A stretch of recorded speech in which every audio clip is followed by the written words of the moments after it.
Hey guys, since the 1080 Ti is about to come out, I wanted to talk about how a range of processors can be made from a single manufactured chip.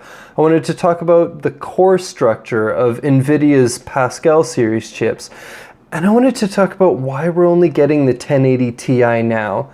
Like always, we're going to talk about the tech kind of at a high level and then discuss what that actually means to consumers. The first thing we need to really establish is a process called binning. No chip manufacturer manufactures individual products. What they actually do is they'll manufacture a chip and then derive the products from those. For example, Intel doesn't actually make an i3 7300. They don't make an i7 7700K and then ship them. What they actually do is they'll make, say, a 4-core chip with 8 megabytes of cache, and then they'll see how it performs. They'll check its properties. If it's really suitable for overclocking and there's no defects, then it's a suitable candidate to be a 7700K.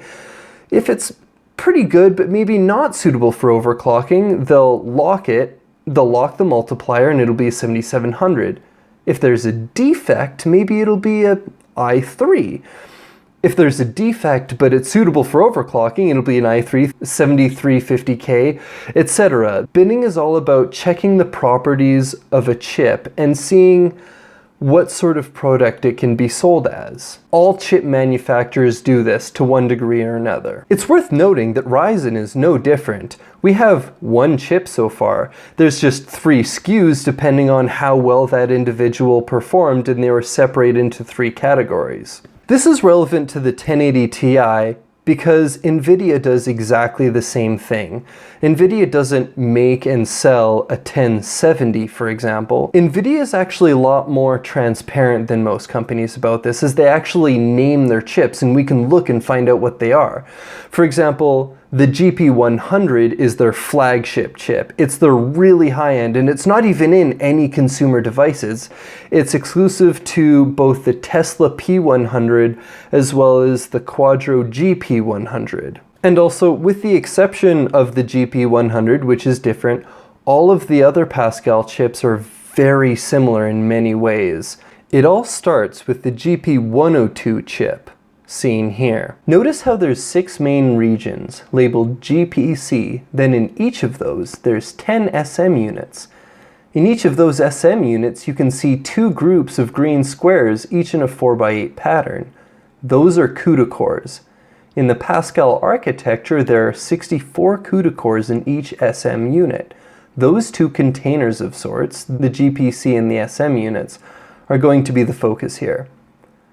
What you're looking at now is the full GP-102 chip, which is the chip used in the Quadro P6000, Titan XP, and the new coming 1080 Ti.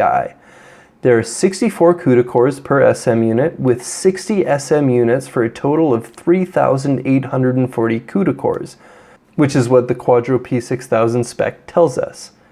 This changes with the other 2, which aren't full GP-102s. Just like the i3 compared to the i5 or i7, some of these cores are disabled. If there's a defect in the chip, some of these SM units will get deactivated. Currently, if it's perfect, it'll be a Quadro P6000. If some of them are defective, it'll have exactly 4 SM units deactivated for a remaining 3,584 cores, which is what we see in the Titan X.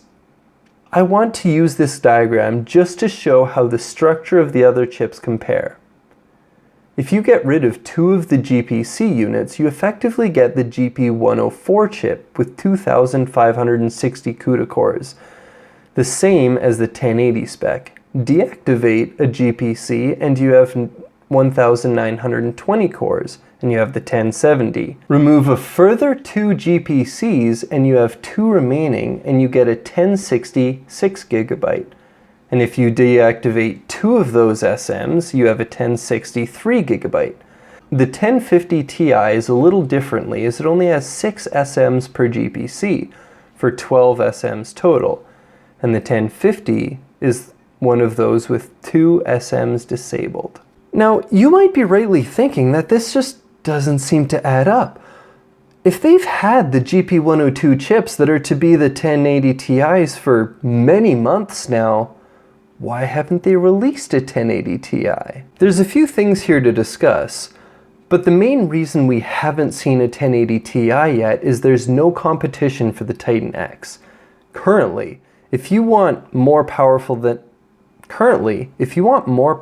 a 1080 Ti, the only option is a Titan X. Why would Nvidia release a 1080 Ti that offers Titan X-like performance at a lower price and effectively reduce the profits from the GP-102 chip? I think there's two main reasons that they are finally releasing the 1080 Ti right now. The first one is Vega. Everybody knows it's coming, but nobody knows how powerful it's going to be. There's a lot of speculation and there's some evidence, but nobody really knows. Nvidia is betting that if they release the 1080 Ti now, people are going to buy it, assuming that Vega can't really compete that hard and they're just going to jump the gun, and that the people that do that aren't going to buy Vega regardless of how good it turns out to be. They're playing the market and trying to get that jump on Vega. The other possible reason requires looking into the market a little bit. If you actually look on Nvidia's page to buy a Titan X, at the time of the making of this video, they're currently sold out. That might not be artificial scarcity. It could actually be that they're having difficulties making GP-102s with few enough defects to be Quadro P6000s and Titan XPs. If that's the case, they might have a large stockpile of 1080 Ti candidates, chips that have too many defects to be a Titan XP, but few enough to be a 1080 Ti.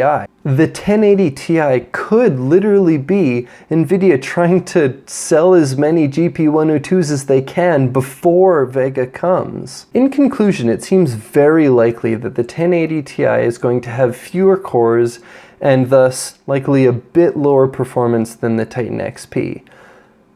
But it's also the case that Nvidia seems to be playing us as consumers, releasing not the products they have available, but the ones they want to release at the times that they see fit according to the market. Should we be upset about this? Honestly, probably many people will be, but I don't think it's worth it. I think we as consumers, as long as there is competition in the market, stuff we're getting from AMD, maybe it might be worth waiting for Vega, but as long as we're getting good products with good competition at decent prices, then we don't have a lot to complain about. I wanted to take a moment and just thank everyone who's been watching and liking and subscribing to me and my videos. I really appreciate it, but the thing that I appreciate the most is the comments down below. I really enjoy the discussion with you guys. I like hearing your thoughts, your ideas, and your theories. I like hearing about the things that I could be doing better. This lapel mic is a result of that. So I encourage you guys, keep commenting below, and of course keep liking, keep subscribing, keep watching, and I'll see you guys at the next one.